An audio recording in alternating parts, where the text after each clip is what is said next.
Bad Vöslau. Hello! Dito kami sa Bad Vöslau. Bad Vöslau. Bad Vöslau.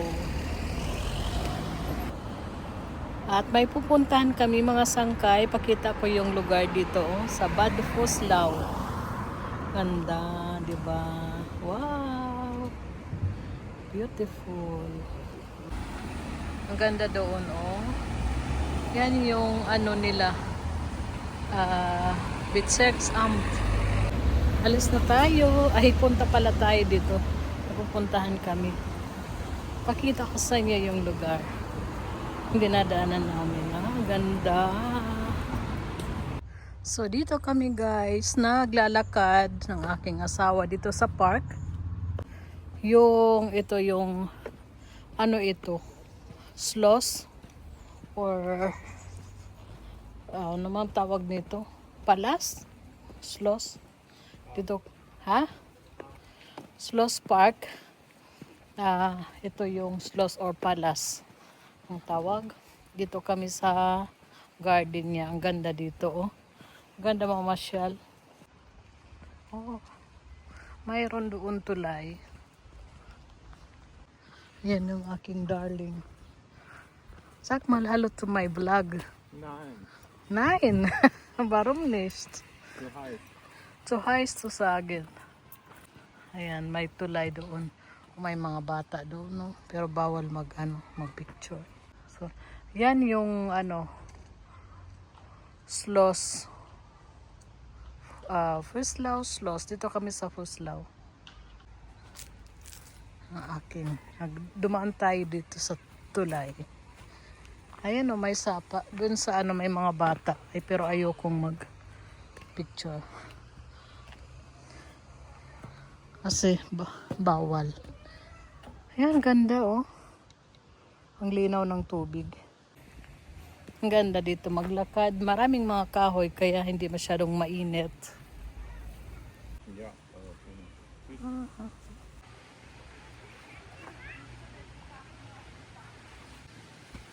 ein Goldfisch.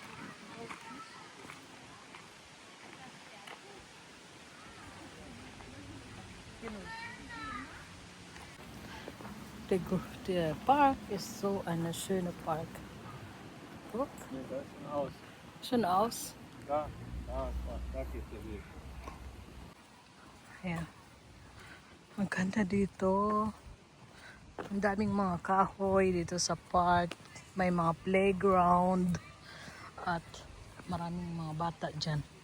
Pero hindi ako magpicture kasi may mga bawal yan dito. Kasuhan ka. Ano kaya yan dyan sa loob? Was ist das drin, Schatzi? Nakapele. Kapilya. Ayan, tapos doon may mga bahay-bahay. Ang ganda, may mga bahay-bahay siguro parang tindahan yan dito pag nag-party. Hindi ko alam. Was sind das die kleinen Häuser? Das sind so Kioskstände, wenn der Markt ist oder irgendwas anfällt. Ein Kiosk. Kiosk stand. Ayan. Pagka yung pwede na silang magtindahan dyan sa mga, ayan o, mga bahay-bahay na yan. Tapos, first time namin pumunta dito. Magtingin-tingin kami dito sa lugar kung saan kami titira. Ang ganda talaga ng Austria. Gusto ko yung Austria kasi marami siyang mga green tapos may mga bundok. Ang mga tao dito, mga mababait. At saka yung dito, maganda yung pagka nila. Yung mga bahay ang gaganda, talagang mayaman na lugar. Hindi siya. At ang population nga pala ng Austria ay nasa 9.2 or 9.4? No, 9.2 million population. Kunti lang yung population dito, di kagaya sa Germany na kung nasa 90 million na siguro, hindi ko alam. the full population in Germany, 90 million, no? Or 88 million, mga ganyan. Basta marami sa dito 9.2 million lang. So maganda dito tumira, hindi masyadong puno yung mga tao. Ayan, may bank kung gusto mong umupo. Tapos may mga basurahan. Ayan, malinis, napakalinis. At tapos yun na yung schloss or palas. Dito ang laki na malawak yung dito part. Maganda maglakad-lakad. At tingnan nyo, kahit mainit, okay lang kasi may maraming mga kahoy. Pwede kang dito maglakad sa lilim. So dito kami ng aking darling. So thank you so much for watching mga sangkay. Hanggang sa susunod ko na lang ulit na vlog. Bye! Bye-bye! God bless!